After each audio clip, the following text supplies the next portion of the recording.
whether you've got all your jargon down, but whether when you're talking to somebody you're using terminology that you both agree on or you all agree on, so that you can make other points of much more importance.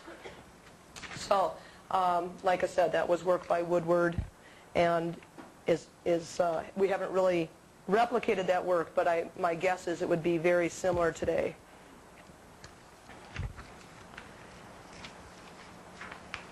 If you're just dying to have one of my overheads that I didn't put in your packet, please see me afterwards, and that can probably be worked out.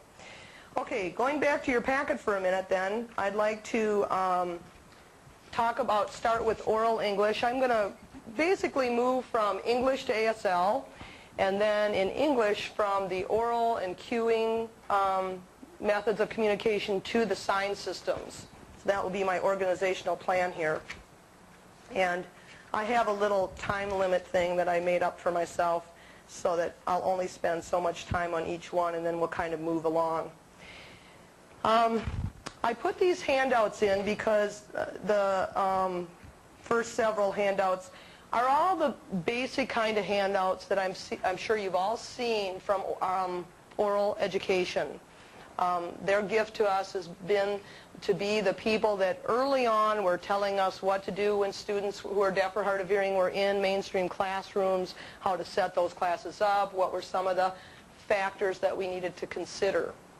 And I provided those again. Some of them look like this if you're, kind of following along.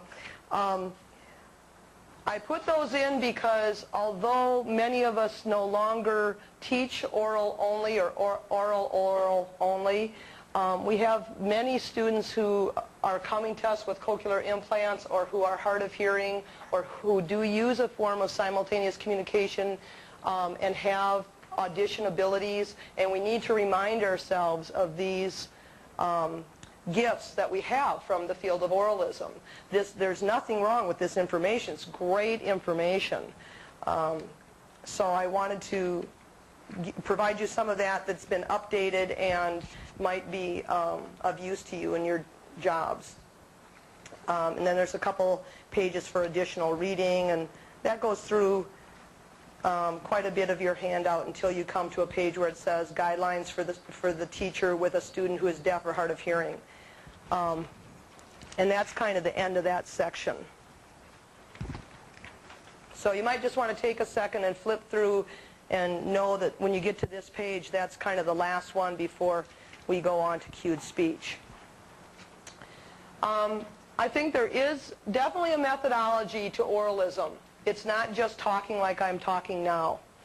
And I think the people that are training orally have a lot to offer us as we re-look at our skills in that area, look at how we can incorporate speech and audition across the curriculum, which is one of my big interests now. I have 4 children, the youngest of whom is 9, and my oldest girl, Breeze, just went to college, so she's a sophomore now this year, went to college last year. So some of you who have heard me speak before have kind of grown up with my kids.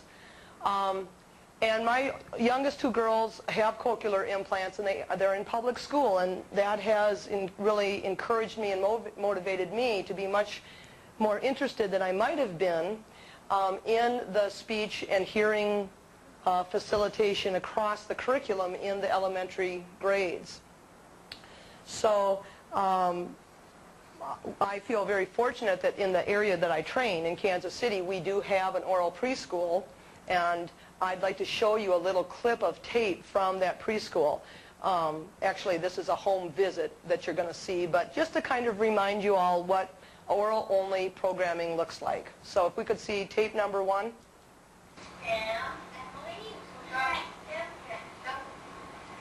You need to put the food there. We do need to put the food there. Wonder which one we should put first, the cucumbers or tomatoes? Oh, the tomatoes, okay. Some of the things you might notice here is there's, I think, a movement away from blocking your mouth unnaturally and instead moving to the side or moving behind the student.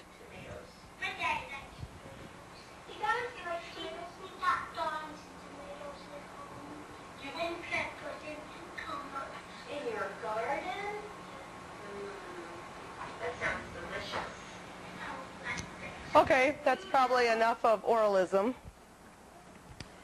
And with all my examples, I'm sure if you have a special allegiance towards one of these languages or systems, you probably won't be satisfied with, what might have been a better example. But my idea here is to just give you an overall impression of what these might look like.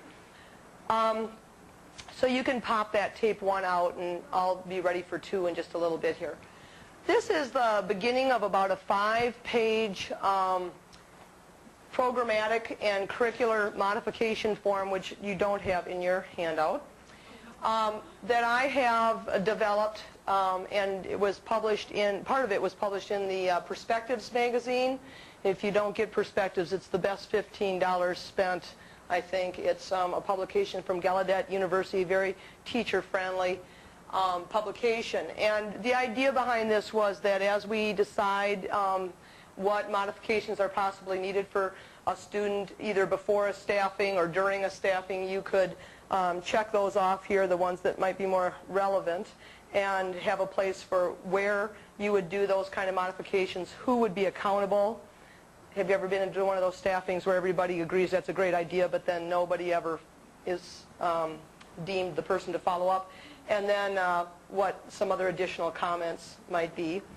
And I brought this along today primarily to just show the part that has to do with some of the things that are especially appropriate for students who use an oral approach that you might want to talk about. Some of these I'm sure you remember from courses you took, and then others are a little bit newer in that we no longer sit the kid right in the beginning, right in the first row of the class, and see that now with more cooperative learning groups and more student participation, it might be over to the sides that the students sit so that they can see their peers as well as the teacher, as long as the pencil sharpener's not right there. And, some of those kinds of variables. Again, I would certainly suggest that these are important variables for any learner who has any usable hearing at all, and then some of these have to do with a visual environment as well.